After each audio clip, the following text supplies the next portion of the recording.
Hello दोस्तों, good morning. कैसे हैं आप लोग? सुबह के बज चुके हैं 9 और मैं अभिषेक वर्मा आप सभी लोगों का बहुत बहुत स्वागत करता हूं आपके अपने YouTube channel easy maths with Nera sir पे।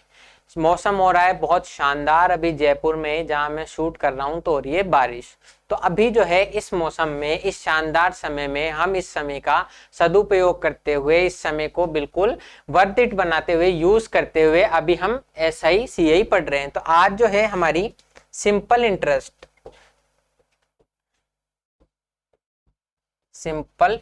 की लास्ट क्लास है।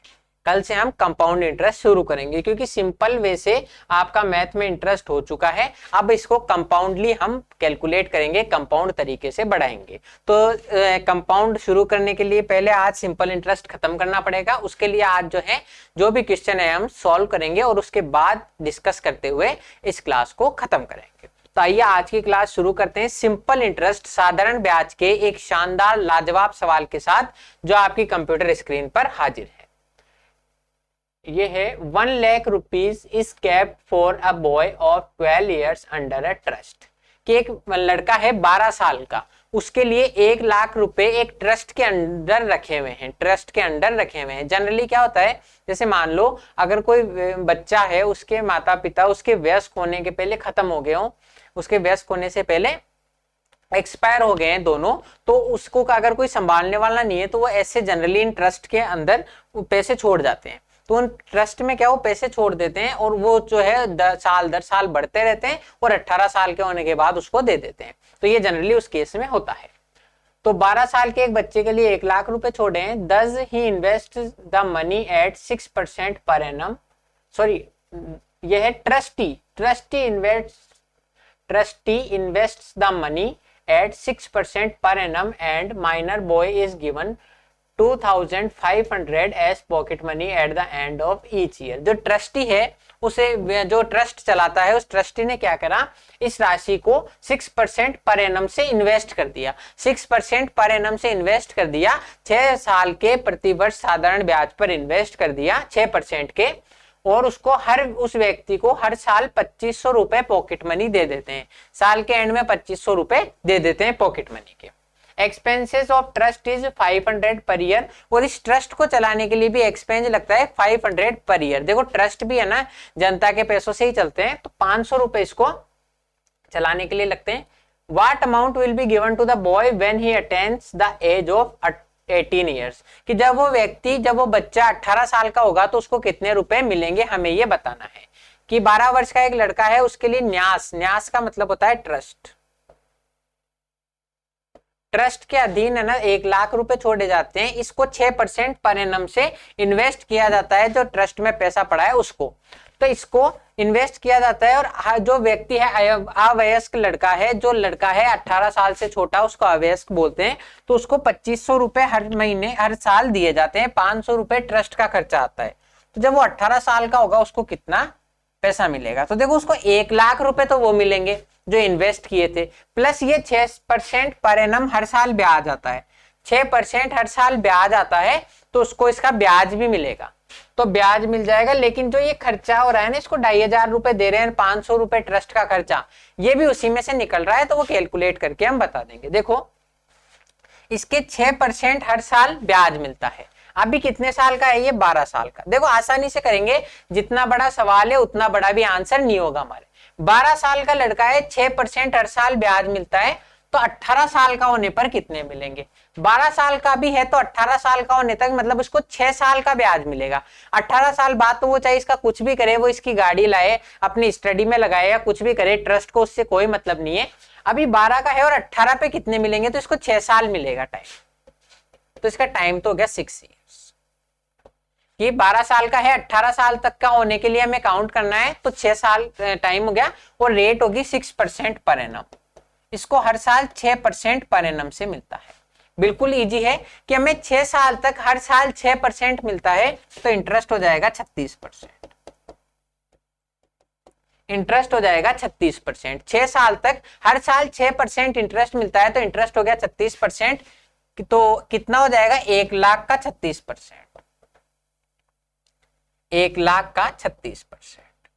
ये आपको वैसे यूं करने की जरूरत नहीं थी। 1 लाख का 1% है 1000, तो 36% डायरेक्ट 36,000 हो जाएगा।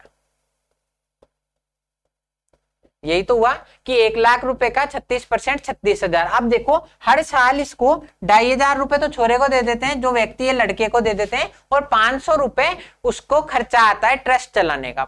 2,500 तो दे दिए इसको और 500 रुपए ट्रस्ट का खर्चा आ गया, तो एक्सपेंस कितना हो गया? एक्सपेंस हर साल होता है 3,000 रुपए।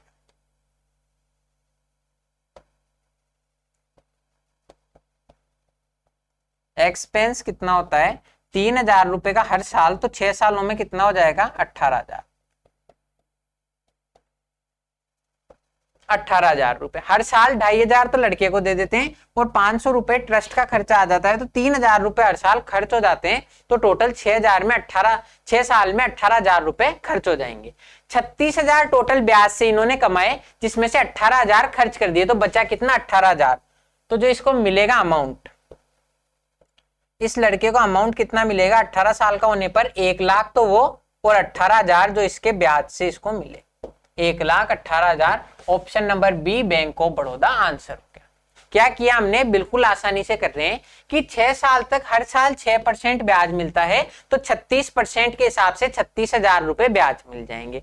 और हर साल खर्चा कितना होता है? हर साल होता है 2,500, तो ये 500 रुपए, ये टोटल 3,000 का खर्चा होता है, तो 6 साल में 18,000 रुपए खर्च हो जाएंगे। 36,000 इसको ब्याज के मिले, जिसमें से 18,000 तो खर्चा हो गया, बच्चे कितने? 18,000। तो 18,000 तो ब्याज के मिल जाएंगे, और लाख रुपए जो इसके मम्मी पापा ने छोड़े थे वो मिल जाएंगे। तो इसको वयस्क होने पर मिलेंगे 1,18,000 रुपए। नेक्स्ट क्वेश्चन,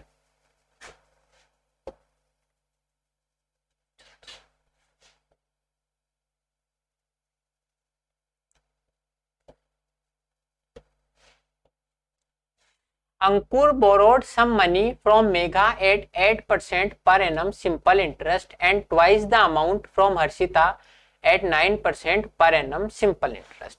कि अंकुर एक लड़का है, उसने 8% तो लिए किससे? मेगा से। 8% के एसआई पर तो मेगा से लिए, एंड जितने मेगा से लिए और जितने मेगा से लिए उसका दुगना। कि अगर मेगा से 1 रुपया लिया है तो हर्षिता से दुगना यानी 2 रुपए लिए 9% पर एनम से। ठीक है, मतलब इसने 2 व्यक्तियों से उधार लिए, कि एक को तो कहा कि तू 8% से मुझे दे दे, और एक जो दूसरी व्यक्ति है, दूसरी जो लड़की है हर्षिता, वो इसको 9% पर एनम से देती है दुगनी राशि। अब आप देखो इसको दुगनी राशि दी है तो ब्याज भी ज्यादा लेगी, 9% per annum. He then added some more money of his own and lent the entire amount to Shalini at 10% पर एनम सिंपल इंटरेस्ट। तो इसने क्या खुद के काम में लेने के लिए नहीं लिए थे उधार, इसने वो जो उधार लिए वो पैसे प्लस खुद की तरफ से भी कुछ राशि मिलाई। उधार तो वो ले लिए प्लस खुद की तरफ से कुछ राशि मिलाई और उसको शालिनी को दे दिए 10% पर एनम से। देखो इसने, एक लड़की है मेघा, इसमें क्या खेल चल रहा है, उससे 8% पे पैसा लिया। एक लड़की है हर्षिता, उससे 9% से पैसा लिया मेघा से दुगना। ठीक है, इससे 1 लिया तो इससे 2। इनमें कुछ पैसे खुद के भी मिलाए, कुछ पैसे खुद के भी मिलाए, और लास्ट में इस सब पैसे को किसको दे दिया? शालिनी को। लास्ट में शालिनी को दे दिया 10% पर एनम से। तो अब इसमें ये कमाई कर रहा है कि इनको तो 8% के हिसाब से 9% के हिसाब से चुका देगा और शालिनी से 10% के हिसाब से ब्याज ले लेगा। तो ये तो तगड़ा बिजनेसमैन है यहाँ पे। Eight the end of the year Ankur gained ₹1,400। तो इस तरह से उसको साल के अंत में 1,400 रुपए का लाभ हुआ। कितने का? 1,400 रुपए का। If Ankur lent 40,000 to Shalini then how much money did Ankur borrow from Megha. तो उसने मेगा से कितने लिए? अगर अंकुर ने शालिनी को टोटल 40,000 रुपए दिए तो उसने मेगा से कितने लिए थे? अब देखो ये सवाल इतना कठिन है नहीं जितना आपको लग रहा है, आसानी से समझेंगे तो हो जाएगा। हिंदी में देखो, अंकुर 8% सिंपल इंटरेस्ट की दर से कुछ धनराशि मेगा से और उसकी दुगनी राशि 9% एसआई की दर से हर्षिता से उधार लेता है। कुछ पैसे खुद के भी मिलाता है और शालिनी को 10% साधारण ब्याज पर उधार दे देता है। यदि वर्ष के अंत में इस पूरा करने से उसको 1,400 रुपए का लाभ होता है, 1,400 का लाभ होता है ऐसी कंडीशन में। यदि अंकुर ने 40,000 रुपए शालिनी को उधार दिए थे तो बताओ अंकुर ने मेगा से कितने रुपए उधार लिए? तो बिल्कुल आसान है, कोई समझने मतलब इतनी बहुत ज्यादा घबराने की बात नहीं है। आप ये देखो, आपको जहां से सवाल में कुछ दिया हुआ हो, जहां से शुरू कर सकते हो वहां से हम शुरू करेंगे। अंकुर ने 40,000 रुपए शालिनी को उधार दिए, ये हमें डेटा दिया हुआ है, और मेघा अर्चिता का तो पता ही नहीं है। 40% उधार दिए और शालिनी इसको 10% ब्याज देती है हर साल। 40% उधार दिए, शालिनी इसको 10% ब्याज देती है, तो interest from Shalini, interest from Shalini ये इसको 40,000 रुपए का 10% ब्याज देती है। तो 40,000 का 10%, 10% का मतलब 1/10, तो 4,000 रुपए मिलते हैं। इसको 4,000 रुपए मिलते हैं कि शालिनी इसको 40,000 रुपए का 10% ब्याज देती है, तो 4,000 रुपए बचते हैं। अब आप देखो कैसे सवाल, आप जनरली सवाल को ऐसे लेके चलते हो, आपकी बार इसको इस दिशा से पीछे लेकर चलेंगे और हमारा आंसर आ जाएगा। आराम से समझो, 4,000 रुपए इसको मिले तो इसको इतना पूरा करने पे 1400 रुपए का लाभ होता है। मतलब शालिनी जो उसको 4,000 रुपए देती है उससे इसको 1400 रुपए का लाभ होता है। मतलब उसको इंटरेस्ट देना कितना था, इंटरेस्ट ये Ankur has to give, Ankur has to give.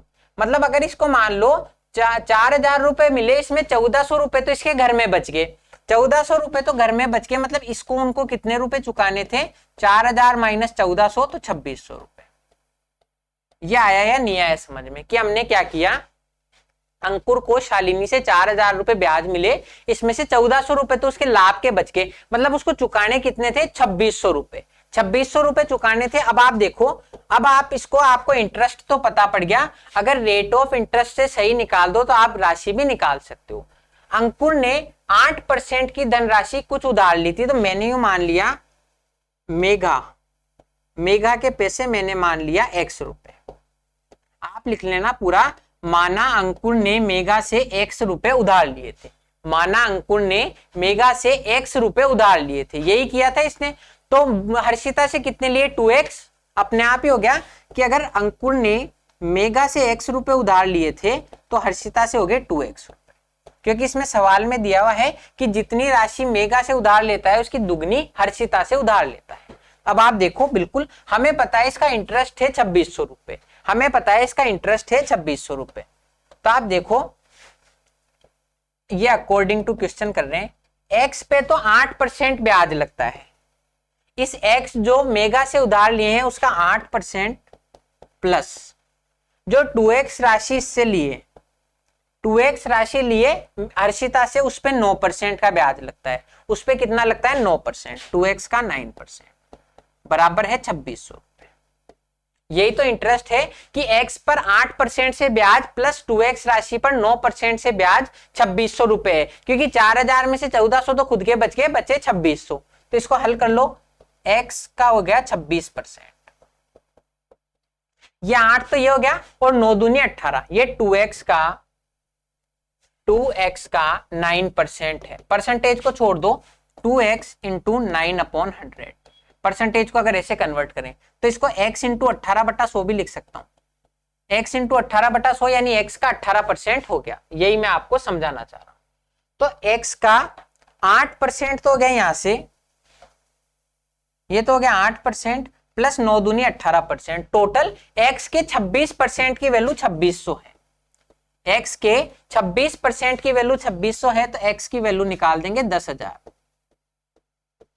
10,000 कैसे, कि आप देखो 26% की वैल्यू 2600 है, यानी हर एक परसेंट 100 गुना है। 1% की वैल्यू 100 है, तो 100% की वैल्यू 10,000। तो इसका मतलब जो अंकुर ने मेगा से राशि ली थी वो थी 10,000। आपका आंसर आ गया। आपको समझना है कि मुझे जहां से स्टार्टिंग, जैसे मान लो ये आपका, आप अभी यहां हो और ये आपका क्वेश्चन का आंसर है, तो आपको समझना होगा कि मुझे यहां से ये कनेक्टिंग दिया हुआ है तो मैं इससे पहुंचकर यहां पहुंचू। अंत पंत आपको आंसर पे पहुंचना है, पर आपको ये समझ में आना चाहिए मैं शुरू कहां से करूं। अब जैसे इसमें यहाँ अंकुर और मेगा से तो कुछ हो ही नहीं सकता था, मेगा और अर्चिता से हमें मिला कि 40,000 रुपए शालिनी को उधार दिए और 10% से ब्याज मिलता है, मतलब 4,000 रुपए ब्याज मिल गए। इसमें से 1400 का तो इसको लाभ हो गया, मतलब इसको चुकाने कितने थे, 2600 रुपए। 2600 रुपए चुकाने थे। इस x का तो 8% जो मेगा से लिए और 2x का 9%, यानी कि x का 18%। 8 और 18, x के 26% की वैल्यू 2600 थी, तो x की वैल्यू हो जाएगी 10,000। बस इतनी आसानी से करना है। नेक्स्ट क्वेश्चन,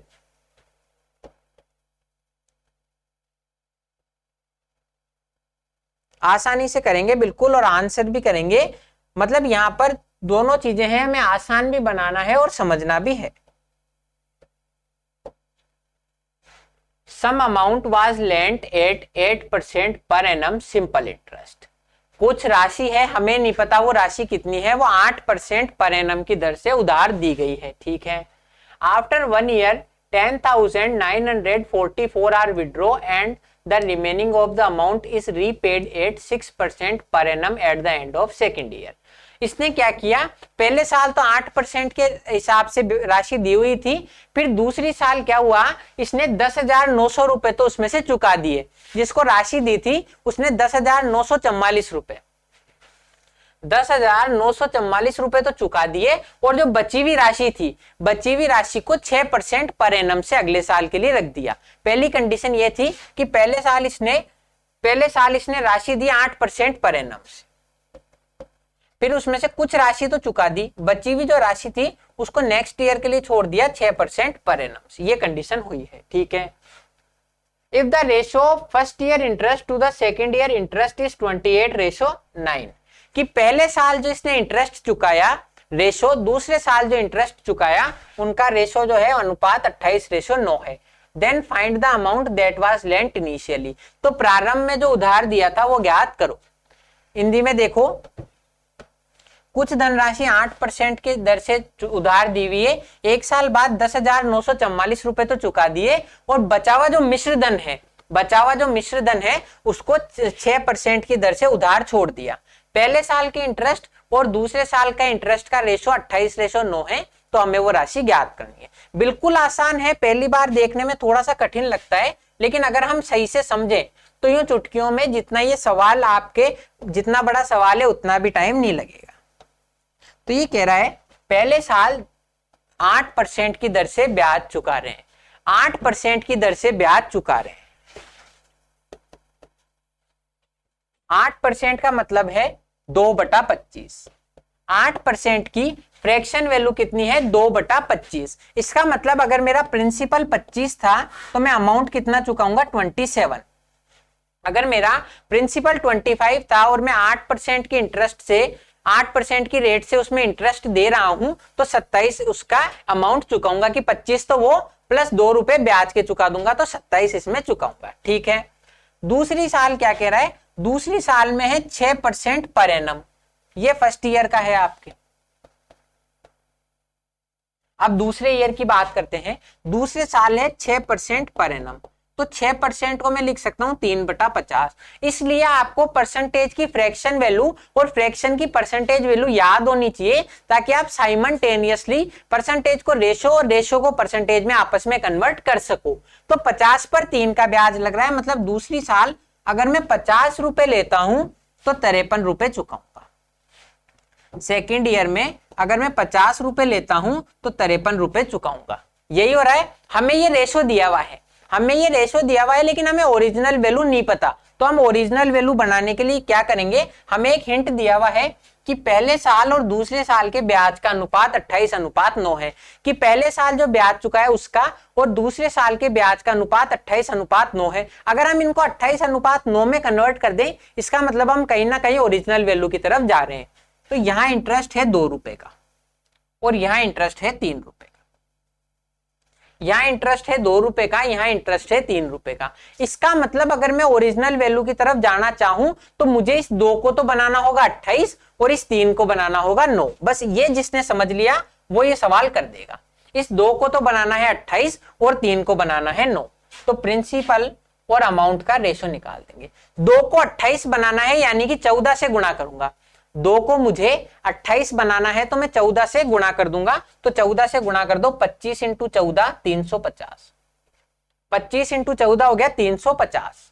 कैसे कि 14 को 25 से गुणा कर दो, सिंपल है। तो 25 को या तो 25 250 और 25 चौक 100 ऐसे जोड़ दो, या 14 को 100 से गुणा करके भाग दे दो 4 का, दोनों आपकी मर्जी है। अब आपको 27 को 14 से गुणा करने की जरूरत नहीं है, क्योंकि आपको पता है इस पर मैं 25 की जगह 2 ज्यादा जोड़ रहा हूं। अब की बार 2 की जगह 28 जोड़ूंगा तो 378।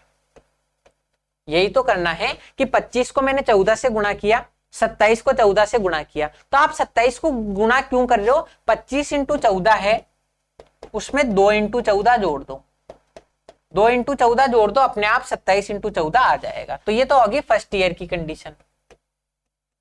अब सेकंड ईयर की कंडीशन, सेकंड ईयर में 3 रुपए ब्याज का है, मुझे उसको 9 बनाना है, मुझे उसको क्या बनाना है? 9 बनाना है, तो 3 से गुणा कर दूंगा, 150:159, ये सेकंड ईयर का।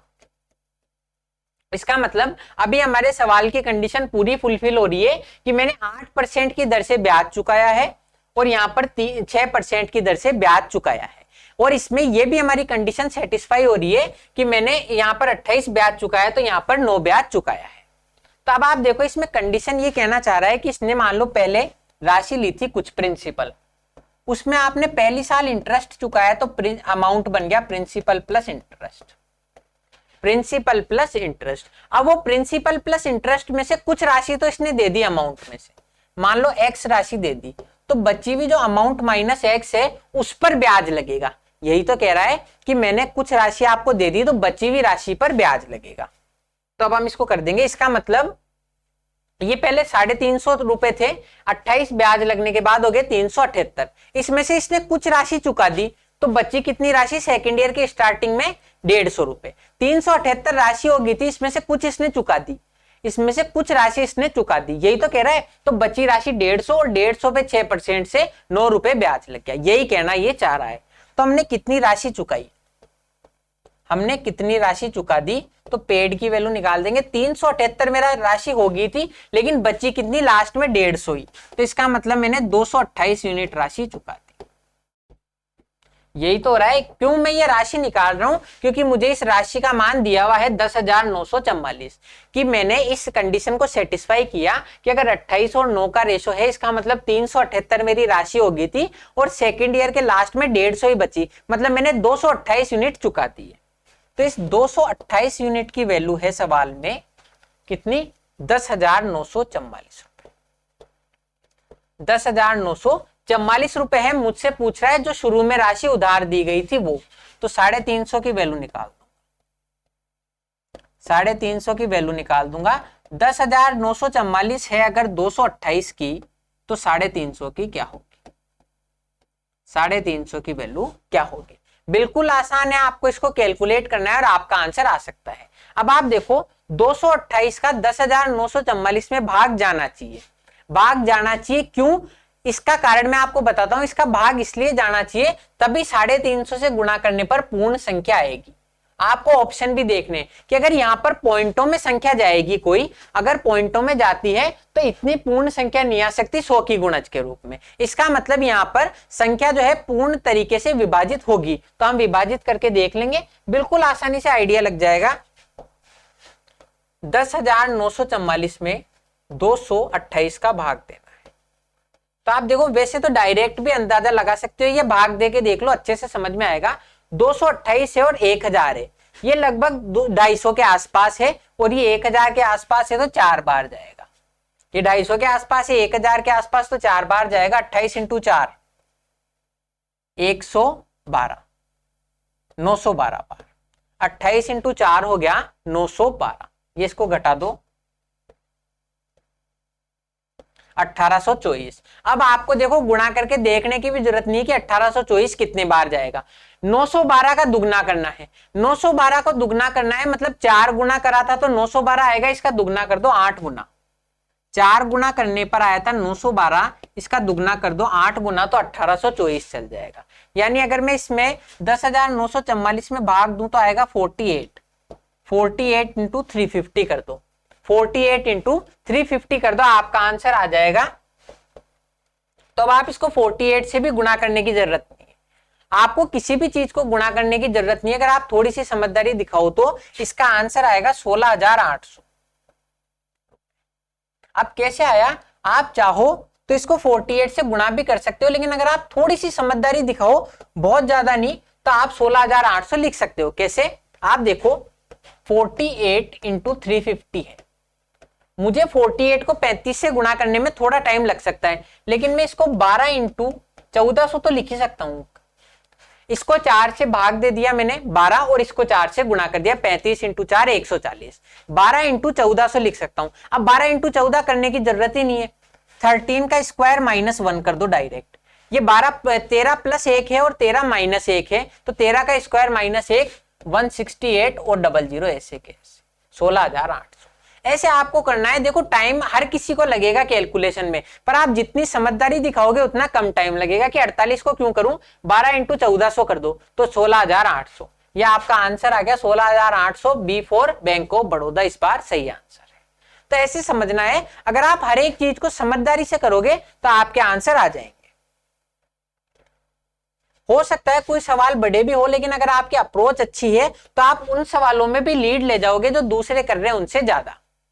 और अब नेक्स्ट क्वेश्चन देखो, 1900 या फिर कह दो 1900, 1900 रुपए was divided into 2 parts and first part was lent out at 8% per annum for 2 years। कि 1900 रुपए को 2 भागों में हमने बांटा है, ठीक है, बांट दिया साहब। और पहले भाग को तो 8% से 2 साल के लिए दिया है, and the second part at 4% per annum for 3 years। और जो दूसरा भाग है उसको 4% पर एनम से 3 साल के लिए उधार दिया है। If the simple interest received in both the condition is in ratio 16:7, then find the amount let out at 4%। कि अगर दोनों सालों में जो ब्याज मिला उसका अनुपात 16:7 है, दोनों सालों में जो ब्याज मिला उसका अनुपात 16:7 है, तो हमें बताना है जो 4% पर भाग दिया था वो उधार कितना था। हिंदी में समझो, क्या किया है इसने, 1900 रुपए को 2 भागों में बांटा है, ठीक है। पहले भाग को 8% की दर से 2 साल के लिए उधार दिया है, दूसरे भाग को 4% की दर से 3 साल के लिए उधार दिया है। यदि दोनों भागों से जो प्राप्त हुआ साधारण ब्याज उसका अनुपात 16:7 है, तो हमें बताना है 4% से कितना भाग उधार दिया था, 4% पर एनम से कितनी राशि उधार दी थी। बहुत आसान है, जितना ये आपको देखने में लग रहा है सवाल बड़ा, उतना भी इसको करना नहीं पड़ेगा।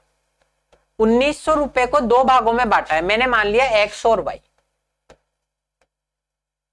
एक्स और वाई मैंने मान लिया 1900 रुपए को जिन 2 भागों में बांटा वो एक्स और वाई है।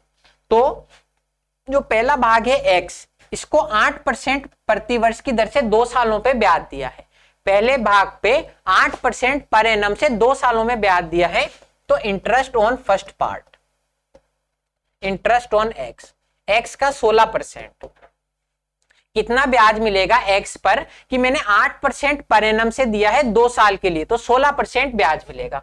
दूसरा भाग जो है 4% पर एनम से 3 साल के लिए दिया है, तो interest on Y, interest on Y, Y का 4% हर साल ब्याज मिलता है, तो 3 सालों में मिलेगा 12%। 4% हर साल ब्याज मिलता है, तो 3 साल कितना मिलेगा, 12%। यही तो कह रहा है। अब ये कह रहा है कि इनका जो ब्याज मिला है उसका अनुपात 16:3 है। तो बस लिख दो कि x के 16%, परसेंटेज से परसेंटेज कट जाएगा, और y के 12% का अनुपात 12:7 है या 16:7 है। x के 16% और y के 12% का अनुपात 16:7 है। परसेंटेज से परसेंटेज काट सकते हो, दोनों जगह 100 का भाग देना है, तो इसका मतलब हो गया x और y का रेशो। आप इसको देखो काटोगे कैसे, परसेंटेज से परसेंटेज कट गई, ये 16 से 16 कट जाएगा, 16 से 16 कट जाएगा, तो 16 से 16 कटने पर x और y का रेशो आ गया 12:7। ये 16 से 16 कट गया, 12 इधर क्रॉस मल्टीप्लाई में चल जाएगा, तो x और y का रेशो है 12:7। अब ये आपको रेशो आ गया, टोटल 1900 रुपए है, मतलब x अगर 12 है तो y है 9, सॉरी y है 7, टोटल 19 यूनिट की वैल्यू 1900 रुपए दी हुई है।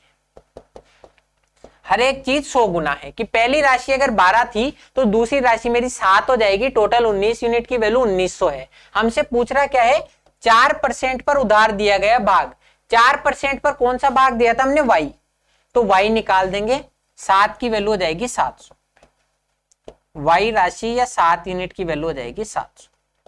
इतनी आसानी से हो जाएगा। अब आप इनके ब्याज निकालने बैठ गए और बैठ के बहुत ज्यादा टाइम लग जाना है, कि पहले पर 16% और 12% का रेशो 16:7 है, तो पहले भाग और दूसरे भाग का अनुपात हो जाएगा 12:7। मतलब टोटल 19 की वैल्यू 1900 है तो 7 की वैल्यू 700 रुपए। यह आपका आंसर हो जाएगा। अब नेक्स्ट क्वेश्चन पे आते हैं।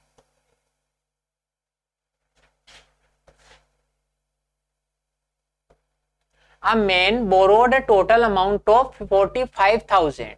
एक व्यक्ति है, उसने एक टोटल 45,000 रुपए की राशि उधार ली। ठीक है भाई, ले ली। One part of it at rate of 10% पर annum simple interest and remaining part on 12% पर एनम। कि उसमें से एक भाग तो लिया था 10% पर एनम से और दूसरा भाग लिया था 12% पर एनम से। ठीक है। If at the end of 3 years he paid in all rupees 59,940। तो इसने 3 सालों के अंत में 59,940 रुपए चुका दिए।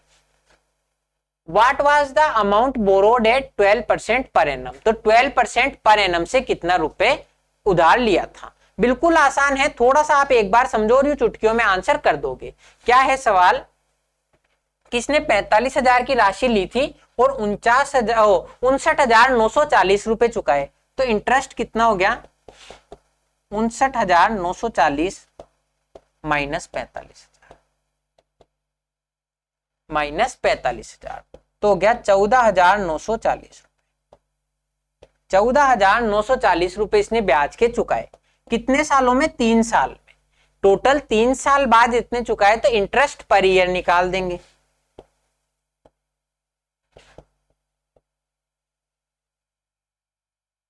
14,940 रुपए चुकाए 3 साल के। 14,940 रुपए चुकाए 3 साल के, तो 1 साल का कितना हो जाएगा,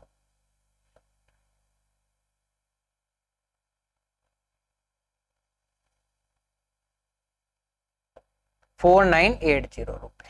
अब देखो, अभी तक मैंने कुछ भी नहीं किया कि 49,940 रुपए चुकाए, 59,940, 59,940 चुकाए 45,000 के, मतलब 14,940 इसने ब्याज के चुकाए 3 साल के। तो 1 साल का ब्याज कितना हो गया, 4,980 रुपए। अब आप देखो, बिल्कुल आसान है, आप यहां समझो। आपको दिया हुआ है पहले भाग का 10%।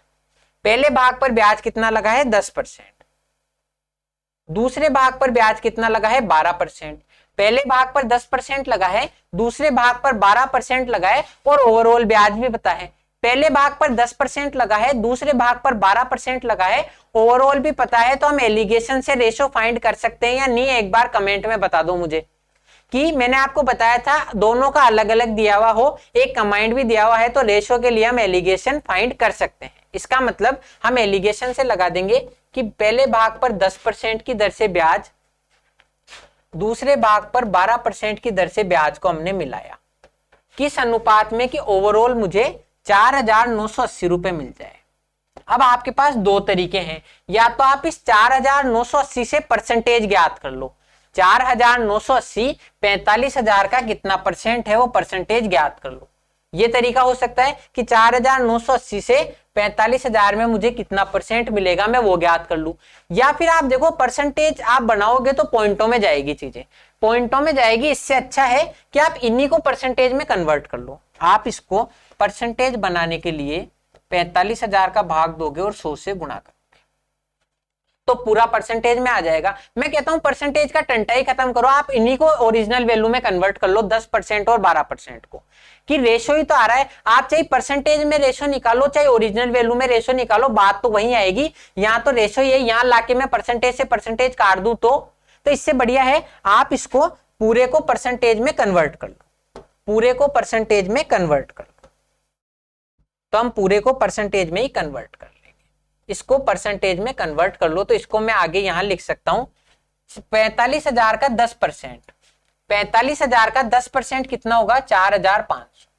10% निकालना बिल्कुल आसान है, 10 का भाग दे दो तो 4,500। अब मेरे पास 10% है तो 12% की भी कैलकुलेशन करने की जरूरत नहीं है। 10% की वैल्यू मेरे पास है तो 12% की वैल्यू कैसे निकालेंगे। 10% का मान है तो 12% का निकालने के लिए 5 का मान है, 6 का मान निकालना है।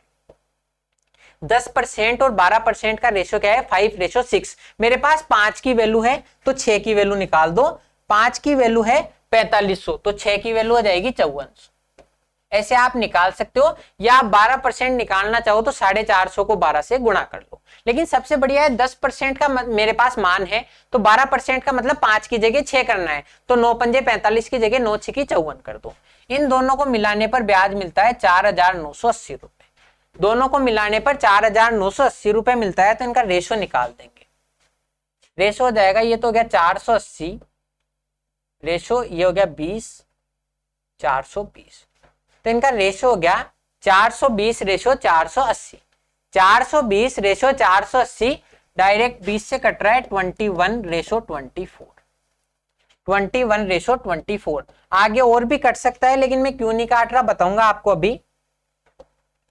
अब मतलब मेरे पास 21 रेशो 24 है, मतलब मैंने 10% और 12% से मिक्स करने पर 4980 ब्याज कब मिलेंगे, जब मैंने पहला भाग अगर 21 यूनिट लिया है तो दूसरा भाग लूंगा 24 यूनिट। पहला भाग अगर 21 यूनिट लिया है तो दूसरा भाग लूंगा 24 यूनिट। तो आपको टोटल कितना हो गया, अगर पहला 21 है दूसरा 24, मतलब टोटल 45 यूनिट की वैल्यू तो है 45,000। टोटल 45 यूनिट की वैल्यू है 45,000। मुझे 12% प्रतिवर्ष की दर से ब्याज चाहिए। 12% का भाग कितना है 24, तो 24 यूनिट की वैल्यू हो जाएगी 24,000। बिल्कुल आसान है, कोई बहुत ज्यादा कठिन नहीं है। मैंने क्या किया, हर एक चीज हम सीरीज से चल रहे हैं कि 14,940 3 साल का ब्याज है, तो 1 साल का ब्याज हो गया 4,980 रुपए। 4,980 रुपए ब्याज के हो गए मेरे। 10% और 12% को किस अनुपात में मिलाऊं कि 4,980 आ जाए, तो 21 रेशो 24। मतलब पहला भाग अगर 21 है तो दूसरा भाग हो गया 24। टोटल 45 की वैल्यू सवाल में 45,000 दी हुई है। टोटल 45 की वैल्यू 45,000 है, तो दूसरे भाग 24 की वैल्यू हो जाएगी 24,000। इस तरीके से आपको इनको करना है। आपको समझ में आना चाहिए कि मुझे कब रेशो में कन्वर्ट करना है, कब परसेंटेज में, वही आपकी एक्चुअल मैथ की नॉलेज को टेस्ट करता है। वरना आप इसको अगर बेसिक से करने लगे तो बहुत टाइम बीत जाएगा। तो अब देखते ही देखते हमारा भी टाइम कंप्लीट हो चुका है और आज के क्वेश्चन भी कंप्लीट हो चुके हैं एसआई के। अब हम कल की अगली क्लास में सीआई के क्वेश्चन डिस्कस करेंगे आपके साथ, और उस क्लास में हम सीआई स्टार्ट करेंगे। तो अब मिलता हूं अगली क्लास में, तब तक के लिए थैंक यू, जय हिंद। अब मिलते हैं अगली क्लास में। अगर आपको वीडियो पसंद आ रही है तो वीडियो को लाइक भी कीजिए और शेयर भी कीजिए। अच्छा, थैंक यू, जय हिंद।